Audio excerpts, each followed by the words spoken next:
Verhofstadt, for coming in. It is enormously courteous of you to come to the UK Parliament, and it's been easy to persuade you to come with some officials of Her Majesty's government. So thank you very much for being here.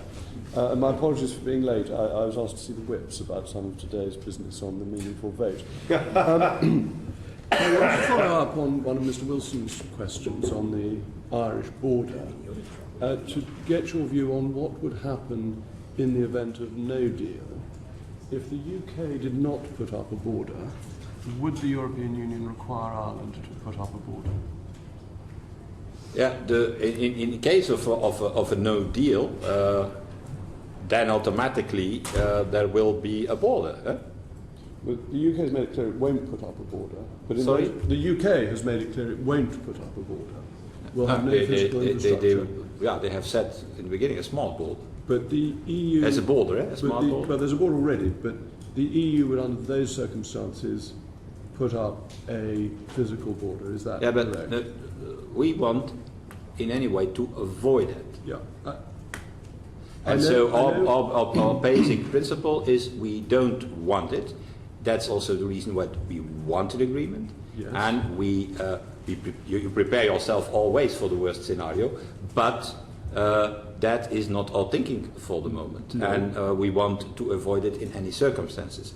And so but are you saying, yeah, but what are you going to do when this is happening and this is happening? That is not the way we are working in, because that should be a very bad a bad starting point for the negotiations. But that's exactly what's being done by the attempt to draw backstops. It's saying what will happen in the backstop. The backstop. The whole point of a backstop is what happens in the event that things don't happen. Yeah. So what I'm trying to establish is that in the event of no agreement, which is not impossible, and the UK does not put up a physical border, will the EU insist that Ireland puts up a physical border? Well, automatically then there is a border. The question is that we prefer the backstop option in that case.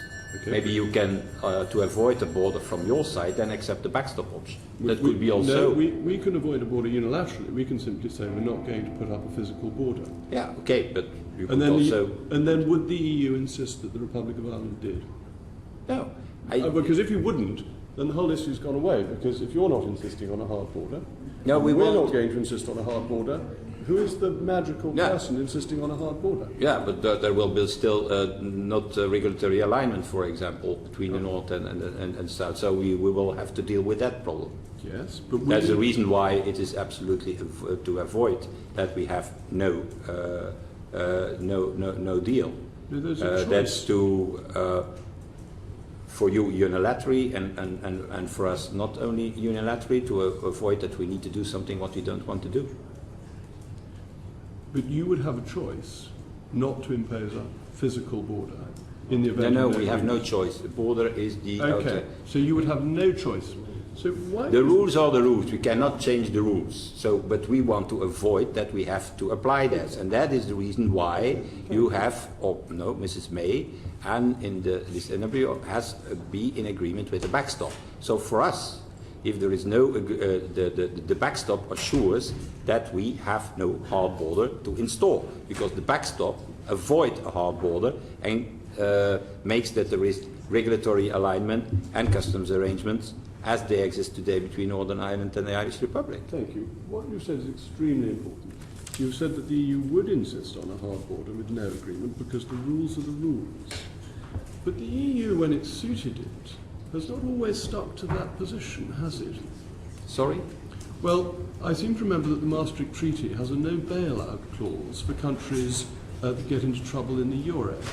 But when it suited the European Union, the rules weren't the rules, were they? The rules were adjusted to meet the requirements of the time. No, I should not. So why are you so solid about the rules being rules? I should not now? say that that we all the time change the rules. That's not true. The Stability Pact and Growth Pact rules are fully applied, but inside these rules, there of the Stability and Growth Pact, there is a power competence for the European Commission to say when they are launched.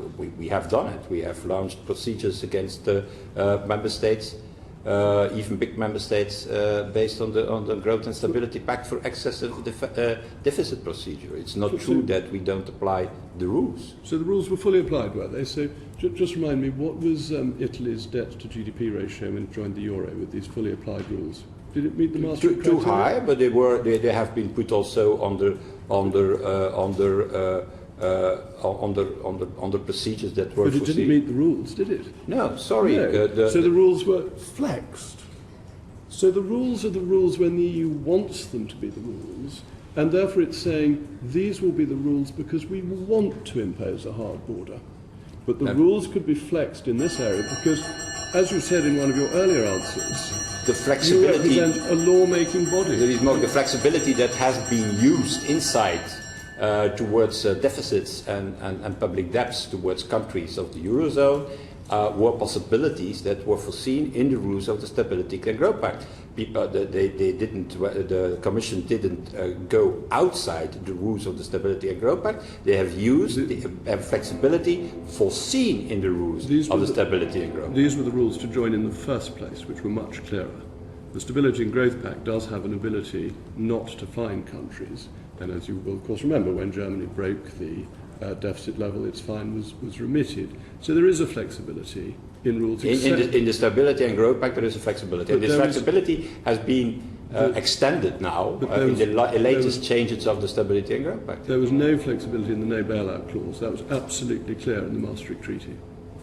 Yeah, but and then it was done through something that was meant to be there for natural disasters. Yeah, well, what is now your point, that we are too flexible in the Growth and Stability Pact in a currency union where you're not part of it? No, my point is that you say to us that the rules are the rules and they must be applied, but I'm telling you that there is considerable evidence that the EU does not apply the rules when it's not in its interest to.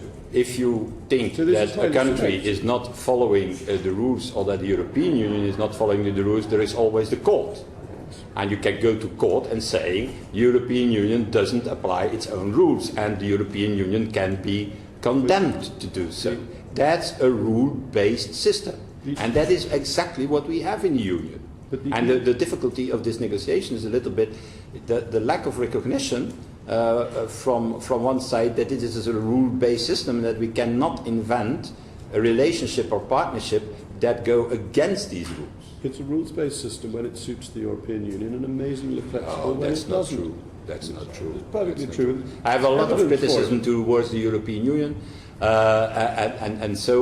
but you cannot say, oh yeah, there's a system that adapts itself when it suits one or other big member state, I presume. So did the Maastricht Treaty allow for bailouts?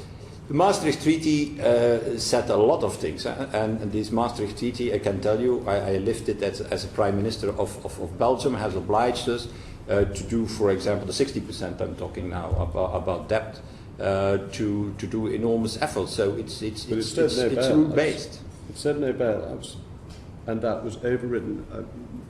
The point is very simple. The EU makes rules, and it can make rules to suit circumstances if it chooses to.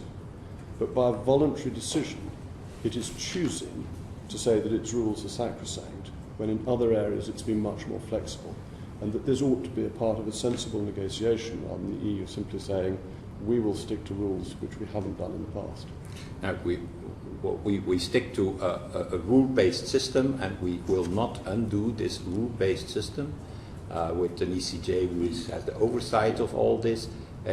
During this negotiation, we will in this negotiation. But it's been done in this negotiation, like in other negotiations, like in any negotiation that the European Union has with another country. Okay. Okay. Thank you very much.